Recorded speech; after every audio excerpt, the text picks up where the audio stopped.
जी, आप क्या सोच के आज इतना बड़ा डिसीजन लिए कि आप इस ठंड के मौसम में गाड़ी लेके आप अपने साथियों को लेके कंबल बांटने निकल गए? क्या वजह रही?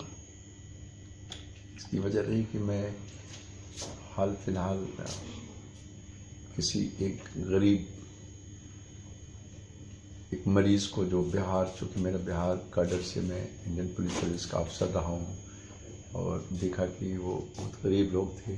तो उस वक्त जब उसको मैं इलाज उसको देखने आया तो देखा कि सड़क पर अस्पताल में आसपास एक एक चादर भी को लेके लोग ठिठुर रहे थे। ऐसी गरीब लोगों को देखकर मेरे दिल में हुआ कि ठीक है, हमारे पास बहुत ज़्यादा नहीं कर सकते, कि जो भी हम कर सकते हैं कम, उस हिसाब से हमने सोचा कि मैं ऑल इंडिया इंस्टीट्यूट में सफदरजंग में जो फुटपाथ पे ठुठरते हुए गरीब लोग हैं, छोटी जहाँ से आए हैं, अभी उनको दाखिला भी नहीं मिला है, या उनके मरीज़ अस्पताल में दाखिल हैं और उनके जो देखने रखने वाले हैं वो वहाँ ठुठुर रहे हैं, तो मैंने सोचा कि मैं कुछ कंबल खरीदूं। तो मैंने इनको कंबल खरीद के बांटने के लिए मेरे दिल में जगह आई और मैंने ये काम किया।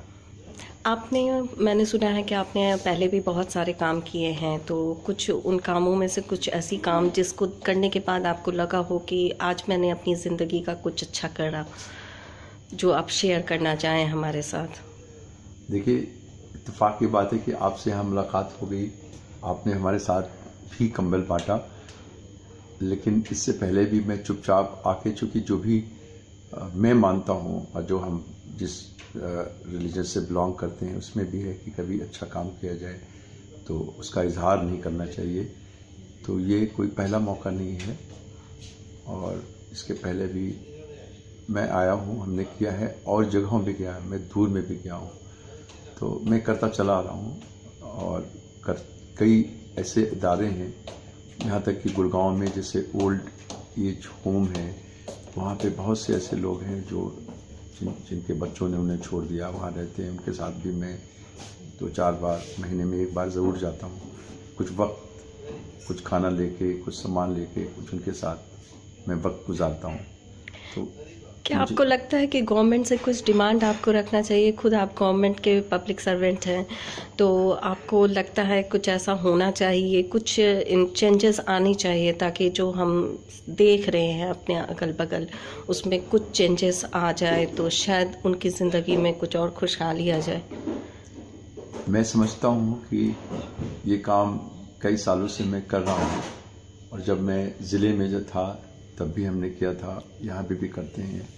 मैं समझता हूँ कि जितनी भी सरकारें हैं, चाहे वो जिस पार्टी की भी सरकार हो, चाहे वो जिस मुल्क की सरकार हो, हम लोग बात करते हैं इंक्लूसिव ग्रोथ की और सब्सटेंटिव डेमोक्रेसी, ऐसी डेमोक्रेसी जिसमें fruits of democracy can be share to everybody including the marginalise section of the society. तो हर सरकार एक बहुत बेसिक नीड्स जो है गरीबों के लिए, जो पुअरेस्ट ऑफ द पुअर हैं, हर सरकार वो चीज़, रोटी, कपड़ा, मकान और ये शेल्टर, इसको दे सकती है। और मैं ज़रूर समझ रहा हूँ कि हमारे मुल्क में एक आबादी एक बहुत बड़ा इशू है कि बड़ी आबादी है, और लेकिन हमेशा और अच्छा किया जा सकता है, और हमेशा जो काम अच्छा हो रहा है उसमें और अच्छा काम किए जाने की गुंजाइश रहती है। और इंक्लूसिव डेमोक्रेसी की हम बात करते हैं, तो ऐसे कभी सरकार है या यहाँ की सरकार है या कहीं की सरकार है, उनको ज़रूर, और इसमें जो कॉरपोरेट्स हैं बड़े बड़े, जो उनका भी इसमें ख़ास तौर से उनके दिल में भी जगह होना चाहिए कि आखिर ये गरीब लोग जो इंसान हैं, इनकी कोई गलती नहीं है, इसमें ही भगवान रहते हैं, इसमें ही ईश्वर रहते हैं, इसमें ही गॉड, अल्लाह रहते हैं। तो इनके बीच में इनका ख्याल रखना हम लोग का फ़र्ज़ है। जो लोग हम लोग को ऊपर वाले ने सब कुछ दिया है, हम लोग अगर इनका ख्याल नहीं रखेंगे, इनके बारे में नहीं सोचेंगे, सरकार इनके बारे में नहीं सोचेगी, तो ऊपर वाला भी खुश नहीं होगा। आपने आज जिस एनजीओ के साथ बांटा कंबल मिलके, तो उनके साथ आप कब से जुड़े हुए हैं और कैसा लगा उनके साथ काम करके? मुझे बहुत अच्छा लगा। मैं कई एनजीओ के साथ जब ज़िले में थे तब भी जुड़ा रहते थे।